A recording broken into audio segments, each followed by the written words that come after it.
Hola, ¿cómo están? Mi nombre es Carlos Arizpe y este es un video del curso de Derecho Laboral. En este video vamos a ver ciertas reglas especiales sobre el reparto de utilidades que ya empezaron a ver en los videos anteriores. En primer lugar, complementando lo que ya les explicaron sobre el reparto de utilidades, hay que saber cuáles son las empresas exentas del reparto de utilidades.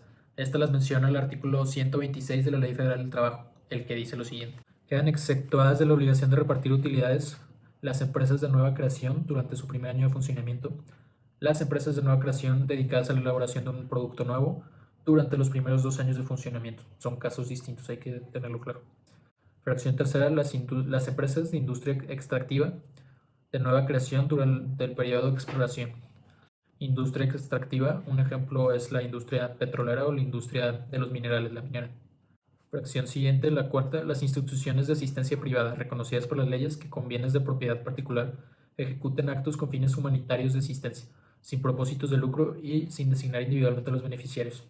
Esto para promover dicho tipo de actividades que son un beneficio para la colectividad. Fracción quinta, el Instituto Mexicano del Seguro Social y las instituciones públicas descentralizadas con fines culturales, asistenciales o de beneficencia, más o menos sobre la misma línea. Y finalmente la última fracción, las empresas que tengan un capital menor del que fije la Secretaría del Trabajo y Previsión Social por ramas de la industria, previa consulta con la Secretaría de Economía.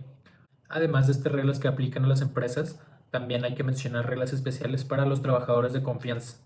La ley señala como regla general que todos los trabajadores tienen derecho a la participación en las utilidades. Sin embargo, tratándose de trabajadores de confianza, la situación es un poco diferente. Su participación en el reparto de utilidades está de cierta forma limitada, debido al alto puesto que tienen dentro de la empresa. El artículo 127, en sus fracciones primera y segunda, menciona estas reglas especiales. Son las siguientes. El derecho de los trabajadores a participar en el reparto de utilidades se ajustará a las normas siguientes. Fracción primera, los directores, administradores y gerentes generales de las empresas no participarán en las utilidades. Y fracción segunda, los demás trabajadores de confianza participarán en las utilidades de las empresas, pero si el salario que perciben es mayor del que corresponda al trabajador sindicalizado de más alto salario dentro de la empresa, o a falta de al trabajador de planta con la misma característica, se considerará este salario aumentado en un 20% como salario máximo. Es decir, de cierta forma pone un límite para que los trabajadores de confianza no reciban cuotas excesivas. Para entender lo anterior, podemos poner un ejemplo. Digamos que un trabajador de confianza gana 300 pesos diarios. Sin embargo, el trabajador sindicalizado que tiene el mayor salario gana 150 pesos diarios, es decir, la mitad. En este caso, como el salario del trabajador sindicalizado es menor, entonces a esos 150 pesos se debe de calcular un 20% adicional, es decir, en este caso serían el 20% 150 son 30 pesos y se lo aumentamos a dichos 150 pesos, es decir, nos quedarían 180 pesos y diarios, 180 pesos diarios, y eso sería lo que usaríamos como base para la repartición de las utilidades a los trabajadores.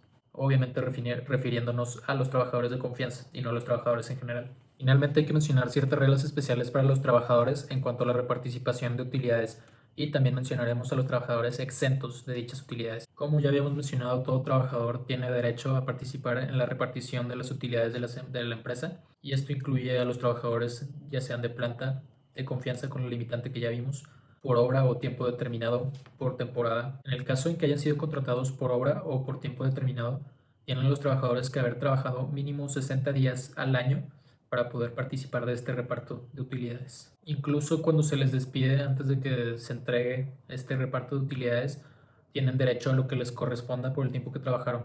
Aquí podemos mencionar el artículo 987 de la Ley Federal del Trabajo en su párrafo segundo, que dice: en los convenios en que se dé por terminada la relación de trabajo deberá desglosarse la cantidad que se entrega al trabajador por concepto de salario, de prestaciones devengadas y de participación de utilidades. En caso de que la Comisión Mixta para la Participación de las Utilidades en la empresa o establecimiento aún no haya determinado la participación individual de los trabajadores, es decir, que no se haya definido este reparto que le toca a cada trabajador, se dejarán a salvo sus derechos hasta en tanto se formule el proyecto del reparto individual. Y vámonos con algunas reglas específicas en este tema. El artículo 127 en su fracción cuarta menciona que las madres trabajadoras durante los periodos pre y postnatales, recordamos que tienen 6 semanas antes y después del parto para descansar y cuidar a su hijo, y los trabajadores víctimas de un riesgo de trabajo durante el periodo de incapacidad temporal serán considerados como trabajadores en servicio activo. Esto para los efectos de la repartición de utilidades, lo cual es bastante importante. Bueno, y digamos que el accidente de trabajo no solo produce una incapacidad temporal o permanente, sino que lamentablemente produce la muerte de un trabajador.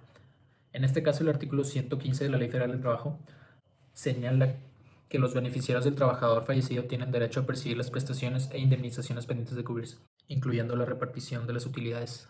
Y bueno, ¿dónde se encuentra esta regla que dice que todos los trabajadores tienen derecho al reparto de utilidades? Esta, como algunos habrán sospechado, está a nivel constitucional en el artículo 123, apartado A, fracción novena, que dice: los trabajadores tendrán derecho a una participación en las utilidades de las empresas. Sin embargo, si volvemos al artículo 127 de la Ley Federal del Trabajo que ya habíamos mencionado, el mismo también contiene varias excepciones a esta regla general. En su fracción primera, este artículo ya habíamos mencionado que no tienen derecho a la participación en las utilidades los directores, administradores y gerentes generales de las empresas. Esto es por la categoría que tienen estas personas dentro de la empresa. Obtienen un salario que es mucho más elevado que los demás trabajadores. El mismo artículo 127 en su fracción sexta menciona que los trabajadores del hogar no participarán en el reparto de utilidades. Puede tal vez parecer injusto, pero en verdad tiene bastante sentido porque dichas personas no trabajan para una empresa, sino que prestan sus servicios a un particular, cual no tiene utilidades como lo estamos entendiendo. Y bueno, si quieren el fundamento de lo que habíamos mencionado de los trabajadores por obra o tiempo determinado, es el mismo artículo 127 en su fracción séptima que dice que los trabajadores eventuales tendrán derecho a participar en las utilidades cuando hayan trabajado 60 días durante el año por lo menos. Y bueno, y finalmente, para terminar con este video hay que saber cuál es el plazo que tenemos para cobrar las utilidades. Tanto en el caso en que el trabajador siga laborando en una empresa como si ya terminó su relación laboral con la misma, el plazo que se tiene es de un año, de acuerdo a los plazos y términos que veíamos en el tema de prescripción, si lo recuerdan. La regla general es de un año y en este caso aplica dicha regla general. Desde que la obligación a recibir el reparto de utilidades es exigible, tendrían todo un año después para poder exigir lo que les corresponde, sea que sigan trabajando en dicha empresa o que se haya terminado la relación laboral y quieran recibir lo correspondiente a su tiempo laborado. Y esto fue todo por esta semana.